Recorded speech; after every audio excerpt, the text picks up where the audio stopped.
Yes, I regret moving to the US. 4 مانگ پێشستا ئەم کۆچبەرە تەمەن 19 ساڵەی خەڵکی ڤەنزوئێلا لە ڕێگای یەکێک لەو 120 پاسانەی کە لەلایەن گریگ ئابۆت پارێزگاری کۆماریەکانی تەکساسەوە بەکرێگیرا بوو گەیشتە واشنگتۆن دیسی.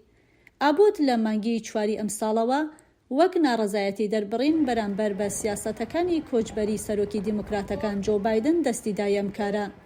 ئەو دەستی کرد بە کرێگرتنی پاسەکان بۆ ناردنی کۆچبەرەکانی ئەم دوایانە لە سنووری باشووری ئەمریکاوە بۆ واشنگتۆن. پارێزگارێکی دیکەی کۆماریەکان داگدۆسی لە ویلایەتی ئاریزۆنا دەستی دایە هەمان کاری ئابۆت و لە مانگی 5دا دەستی کرد بە ناردنی کۆچبەران بۆ پایتەختی ویلایەتە یەکگرتووەکانی ئەمریکا.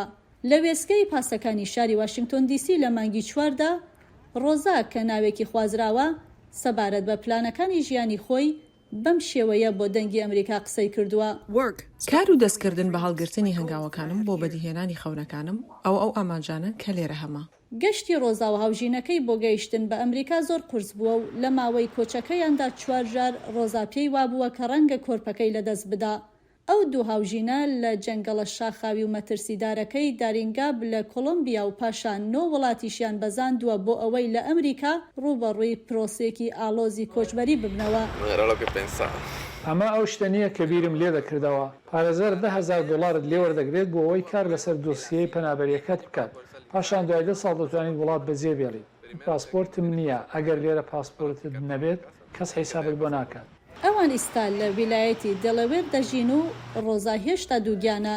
ئەو دوو هاوژینە دەڵێن ئەوان لە ئیستادا شەڕی سیستمێکی یاسایی دەکەن کە ئامادەگی ڕوبەڕووبوونەوەیان نەبووە. بەڵێ پەشیمانم کە هاتوومەتە ئەمریکا. هەمووان پێیان وایە کاتێک دەگەیتان وڵاتە بینای وەک ئەوانەی شاری نیویۆرک چاوەڕێت دەکات. ڕەنگە هەندێک لە کۆچبەران لە بڕیاری کۆچەکەیان پەشیمان ببنەوە. کارمەندانی سەرسنوور دەڵێن لە سنووری باشووری ڕۆژئاوای ئەمریکا ڕوبەڕووی 207,416 کۆچبەر بوونەتەوە و ئەمە ژواتە دابەزینی ژمارەکان بە ڕێژەی 14% بە بەراورد بە مانگی 5.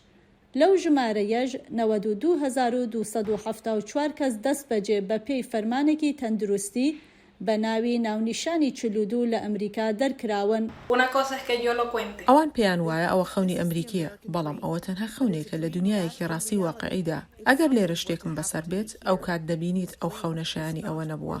ڕۆزا و هاوژینەکەی پێویستە هەفتانە لە ڕێگەی ئەپلیکیشنێکی مۆبایلەوە لەگەڵ بەرپرسانی کۆچبەری ئەمریکا لە پەیوەندی دابن و هیواداریشن داوای پەنابەری بکەن.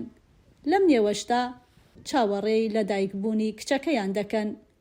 بۆ ئەلین بارۆز بەفراوی نووری دەنگی ئەمریکا.